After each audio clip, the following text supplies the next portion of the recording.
tumalon! Tumigil ka nga. Bakit? Ikaw ang dapat tumalon. Sa New Year. Kasi kailangan ko ng tumangkad. Makapigil ka sa akin eh. Wala nang pigil yung pagtaas ko. Oo. Ikaw nga to. Kala ko kasi magsusuicide ka. Wag! Don't, Missy, don't. Maganda. Don't! Stop! Don't stop! Oo, kasi alam mo, maganda pang buhay. Marami ka pang pwedeng patunayan. Makulay ang buhay. Ngayon din mapapakinggan ko, tatalo na lang ako. Oy, meron po ngayong nag-suicide attempt. Ayan, dyan sa Kamuning MRT Station southbound. Nako, pero ngayon na-rescue na siya, ha? Na-rescue na, sabi? Isa pala siyang lalaking magtitinda ng taho na umakyat sa bubong ng MRT Kamuning Station at gustong makausap ang kanyang asawa. Ay, naku! Ba't gusto niyo na makausap yung mga kamag-anak ninyo, asawa ninyo, ba't anak kailangan ninyo? umakyat? Cellphone lang? Ba't kailangan umakyat ng MRT? Ano, wala signal? Hirap na hirap nga ako, wala signal. Ay, baka naghanap siya ng signal. May point naman, pero ang taas naman masyado. Oo, at saka bakit sa MRT pa, choosy. Oo. Diba? Saka, naghanap ako signal, o diba, palusot. Saan punta? MRT, bubong. Pag ganon. Diba delikado? And you're putting the people's, public. Ayan, at risk. Nahirapan po kami English yun. We tried our best. But our best isn't good enough. Yun na nga, di ba, medyo na-rescue na mag-ingat. siya. Medyo, sana, na-rescue na siya at sana ma-assist pa siya, Rika. Kasi di ba, alarm and scandal may kasong ganyan kapag ka, di ba, kapag ka rin nakahubad na siya. O, tignan mo, nakaskandalo kaya yan. Tignan mo, nakahubad yung baro niya. Correct. Di ba? Kaya makikita ka talaga, Diyos mio naman, ganitong oras may nakahubad agad. Oo, di ba? Sige, alas 4 ng umadaling araw, maintindihan namin. Baka o kaya tanghali, baka mag-sunbathing. Oo, pero alas 6 ng umaga, kumakain na yung karamihan, baka maumay, kuya, damit agad. Di ba? Wag po tayong ganyan. Correct. Sana sa mga mag-asawa po na nagkakaroon ng problema ngayon, pwede naman po pag-usapan. Ay, kisabayag lang yung solusyon. Kisabayag lang yan. Ikaw naman, miss, huwag ka naman masyadong matigas. Si Mr. lang ang dapat nagmamatigas. Oo, ang mga babae dapat lang yan. Malambot. Malambot yan. Yan, oo. At sumusunod. Tama, diba? Ano nga submissive. Ano bang Tagalog ng pagiging submissive? Sumusunod. Yun, yung parang sumusunod sa galaw mo. Puro jingle ng commercial yung mga alam ko. Ba't ganon? Ano pa? Hindi kailangan umakyat sa matataas na lugar. Yan, ikaw, misis, kay mister, susunod. Yan. At huwag kang magmamatigas. Kailangan nga sanang wala. At ikaw naman, mister, kapag ka nagbubunga nga si misis, ayaw mo, nabigyan mo ng pagtitiyaga. Yan. Diba? Ano ba ang mga sikreto ng mga mag-asawa para nga naman lalong tumibay ang kanilang samahan? Ano may mga pagtiti na importante? Pagtitiwala, pagtitiyaga, pagtitiis. Ayan, pagtitiis. Kapag ka mag-asawa na kayo, wala na kayong karapatan na mag-break. Diba? Kasi ang nagsuklob sa inyo ay ang simbahan, wala na kayong kawala sa isa't isa. Paano to pag si judge? Sa legal na paraan pwede, di ba? Magastos nga lang. Magkano yun? Mga 250 na ata ngayon eh. Dati 150 lang yung nakausap ko lately. Hindi, isa niyan. Yung kay judge. Di ba pag kinakasal kay judge, mura lang kay judge? Hindi, pagka naghiwalay. Pag naghiwalay, mahal na. Dati 150 nga, di ba? Ngayon parang 250 dati nga 350, ngayon baka 550 na eh. 550? Ang mahal naman sa'yo. Diba na nga lang? Padukot ko na lang yung papeles. Pwede ba yun? Padukot yung papeles sa munisipyo. Hindi pwede. Hindi, may NSO na yun eh. Kaya GG lang po yun kapag dito 10,000 na dukutin ko yung papeles. Hindi totoo yan. Hindi totoo yan. Kasi marami pa pong copies yan. So, ibig sabihin, kapag ipapadukot nyo lahat ang papeles ng... Yung gusto mga maghiwalay na, hindi obra yan. Hindi obra yan. X yan. Correct. So, alalahanin nyo po ang ating mga sinasabi ngayon. Sa mga mag-asawa, kailangan nyo ng pagtiti. Wala. Pagtiti. Yaga. Pagtiti. Yes. Yan. Malaking sa mga mag-asawa po ngayon, ha? Kailangan malaking pagtiti. Okay, mag-aaway ng pakiki. Sama. Pakiki, isa. Yan. Diba? Dami natin naisip, ha? Oo naman, ganyan talaga. Kasi na-inspire tayo dito sa ating kapwa, diba? Naghanap lang ng signal. Nag-attempt nga ng signal. Ayan. Kaya lang, napagkama lang nag-suicide. Nag-attempt lang yan. Kumuha lang po yun ng signal. Ano ba kasing network yan? Baka mahina. Ta-text nyo lang, ha? Kapag meron kayong nais makausap makausap na kamag-anakan ninyo. O, di ba? Kaya gusto nyo makausap Miss Rica, Missy, hanapin nyo sa Facebook. Madali naman po kami. Sa po, Miss Enrica, tapos pag may problema po sa wali mo, makatulong kami, di ba? Huwag lang po financial na problema. Wala po kami matutulong dyan. Kami po nangangailangan nyo. Pero pag puso usapan na yan, naku, pwede po kami available. Abangan po, malapit na pagdating ni Pope sa Philippines. Sa January. 71 days to go. Ay, parang Pasko, no, inaabangan, kina-countdown na. Ganun talaga. Diba? 71 days to go before Pope Francis arrives. 50 days to go? 50 days to go before Christmas. Si Lord naman po ang darating. Yes! Ano kaya ang regalo ni Lord sa atin, Rika? Have you been naughty or nice? I am been naughty. Nakagip. Nakasama niyo po ako pa si Rica Hera. Ako pa si Missy Kami po ang mga babaeng mahilig magbaliktaran mula 69. Miss Rica, Missy, we are the best of friends. Everybody. Hista Rica Hera. Go Rica, go Missy, go Missy, go Rica. People of the Philippines, let's get ready to rumble. Yes. Pwede ka maging female version. Let's get ready to rumble! Yan nga ang nangyari. Nag-Royal Rumble. Pero hindi sa boxing, kundi sa basketball. Ito na, laban ng kaniyang Kia tsaka Global Port. Batapier ang score nila. Sa 84-79 in favor of Global Port. Ibig sabihin talo Kia. Sino yung nag-Royal Rumble doon? Yung isa on the left corner. Yung isa Anthony yung pangalan Tama. Tama. On the left corner, weighing 6 inches. 6 inches, 140 pounds, Chad Alonso. Yan, ang Kia. Kia Sorrento. At sa Global Port ng mga wearing blue. Ay, hindi, ano mo sa white sila, white. Wearing white. Wearing white with 5 inches. 5 inches, 150 pounds. Global Port rookie, Anthony Semerad. Ambulansya. First quarter lang po yan, di ba? First quarter pa lang yan. Kasi sa second, yung last quarter. Dalawang set. Dalawang set ba yan? Basta ang nakita ko na lang yung nagsuntukan sila, pero nakahiga. Correct. Nakakaloka yung suntukan nila nakalahiga. Bakit? Gano'n naman talaga sa agawang ng larong kalye. Bakit? Sa sahigang suntukan. Kala ko, diba? Nakatayo? Nakatayo baka bugla pumasok si Manny Pacquiao niyan kapag nagkataon. Kaya naman oras na para magbasa kami ng mga komento na tandaan, hindi galing sa amin. Amin lamang babasahin. Mga comments na nega. Comments sa kwela. Ang kanilang buwelta. Dito sila ang bida. Ito ang Bashers Corner! Sabi ni Yurika, hindi nakapagtataka kung bakit laging magkakarambulan pag Kia ang kalaban. Ang coach mo naman kasi ay isang boksingero. Grabe naman. Doon agad ang bintang. Wala nga doon si Manny P kahapon. Ito sabi ni Alvin Lau, boxing ball na. Hindi na basketball kundi boxing ball na. In fairness, may point. Sabi ni Engineer Talembo, tinuruan kasi ni Pacquiao ang mga player niya kung paano sumuntok. Yun na nga ang sabi ni Betsy. How come naging coach si Manny Pacquiao? Anong alam niya sa basketball? Mambubugbog lang alam niya. Ay, grabe naman. Hindi naman niya tinuruan yun. Oo, pati lang pala magpusa sa suntukan. Sabi niya, bakit ganon first game lang, balato lang daw yung laro kay Manny kasi nandun siya. The rest wala. Hindi, siguro hindi natin alam. Baka hindi inspired yung mga players kapag kasi wala yung cheerleader. Ay, kala ko cheerleader. Cheerleader si Mami Dion. Si Mami Dion. Wala si coach. Si Coach Pacquiao. Coach Manny. Sabi ni Ralph, you are professional players and there are kids watching. Guys, take it outside the court and put on gloves to be on the safe side. Ito sabi ni Peng, nag-umpisa na nga, hindi yata PBA yan UFC.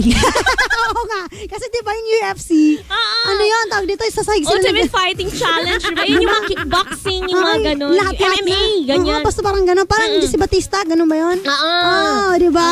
Hindi ko pinapanood yun kasi laging duguan yung mga tao. Ako din, ayun ko din. Takot ako, yun naman. Ako din. I'm afraid yung nanay ko naman gusto niya panoorin yun. Pero mga ilang minuto lang, inaantok na siya.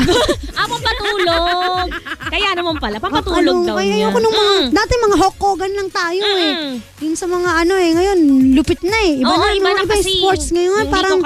Parang any monument, mamabalian ka ng buto. Totoo.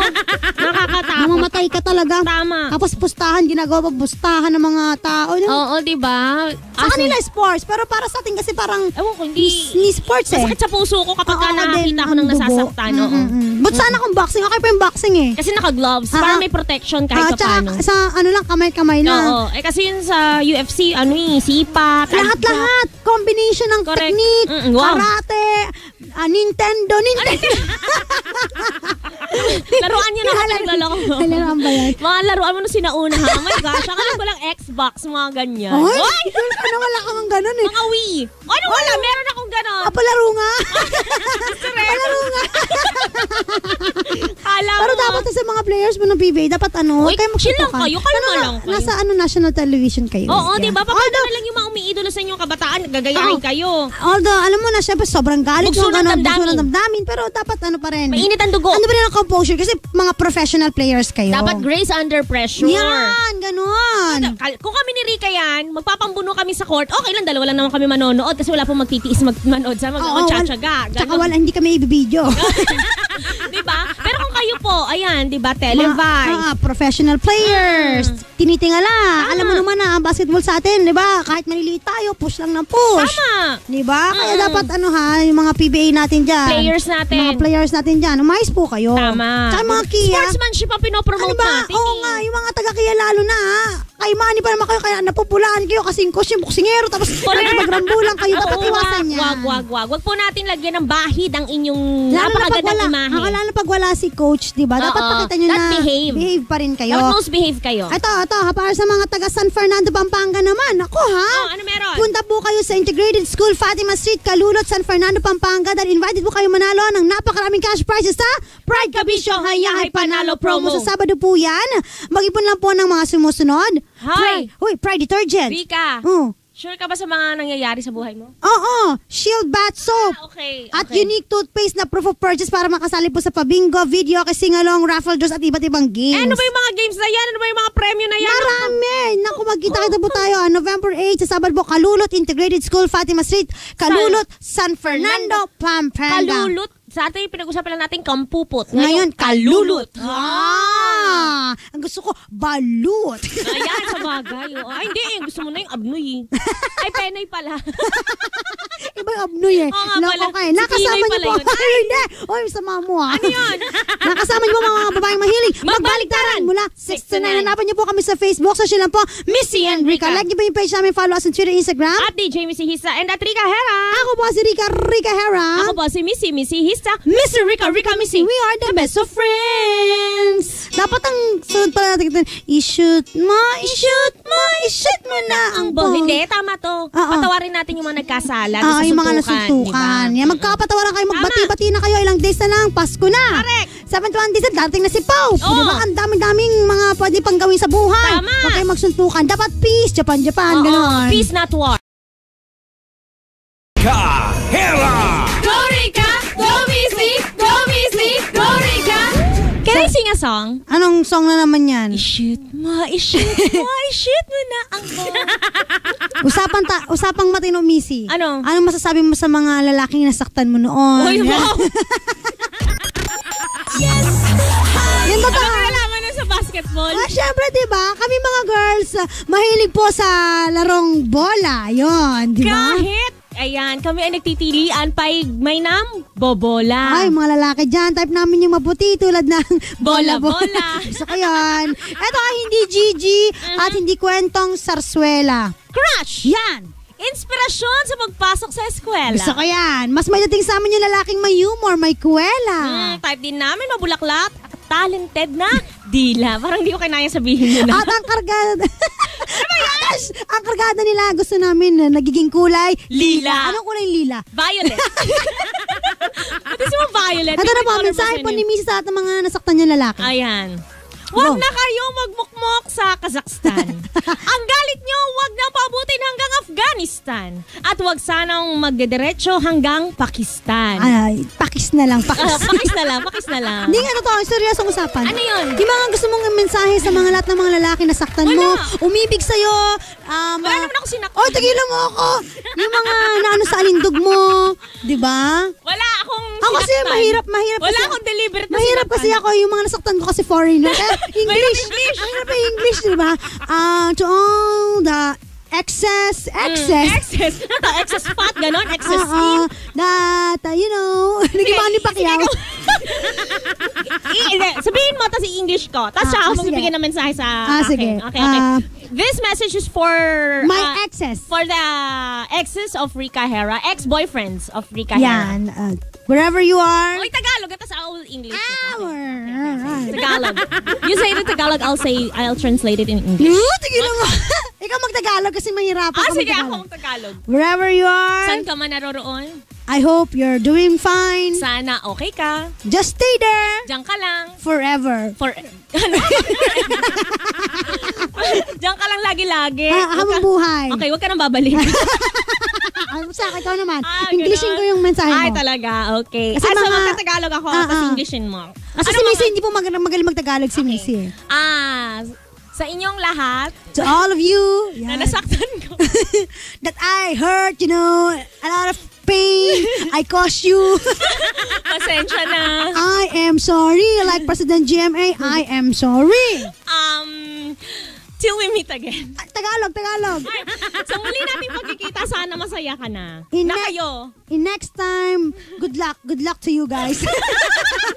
Ay, hindi masaya naman ata yung iba.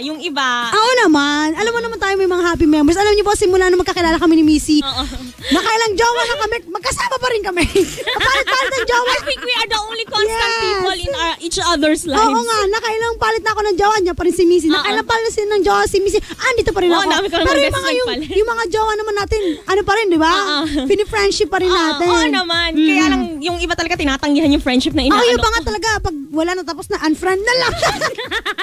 Ganun na lang. Unfriend? Buti nga hindi ako blinak eh. Oo nga. Yung isa blinak ako. Hindi ko naman ginawa, pero blinak ako. Sino yun? Si ano? Diba? Talaga? Pero nakikinig pa rin yun, I'm sure. Si Al. Si Al lang sinabi ko. Si Al eh. Papalo naman to, diba? Dapat ganun talaga. Pag minsan may mga magjojowa, diba? Nakakatawa. Kasi kahit, alam nyo, ang kaibigan hindi nawawala. Hindi talaga. Pero ang jowa na... At ang kaibigan, mag-ingat po kayo. Yan po nang nalaglag sa inyo. Pag masyado na pong alam, maraming alam yan, naku, yan na po ang manghuhulog sa inyo sa bangin. Jowa-jowa nyo pwede mo palitan eh. Ang true friendship hindi eh. True friendship. Ngayon kababawi na true friendship na sinasabi mo pagkatapos mo ako ilaglag.